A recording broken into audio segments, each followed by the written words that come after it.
తీతు పత్రిక 1వ అధ్యాయం 6-9 వరకు. ఎవడైనను నిందారహితుడును ఏకపత్ని పురుషుడును దుర్వ్యాపార విషయము నేరము మోపబడిన వారై అవిధేయులు కాక విశ్వాసులైన పిల్లలు గలవాడై ఉన్న ఎడల అట్టి వానిని పెద్దగా నియమింపవలెను.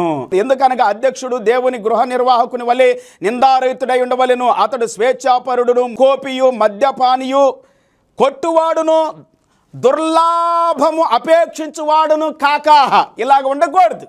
ఇవి రాంగ్ డాక్టరీన్స్ చెప్పేటువంటి వారిలో ఇవన్నీ ఉంటాయి. తప్పుడు బోధ చేసే వారిలో స్వకీయమైనటువంటి దురాశల కోసము ఇవి చేస్తూ ఉంటారు. పిల్లరా, దురాశ గర్భం ధరిస్తుందని యాకోబు పత్రిక 1వ అధ్యాయం 12 సెలవిస్తూ ఉంది. దురాశ గర్భం ధరించి పాపము కనుక పాపం పరిపక్వమై మరణానికి అంటది.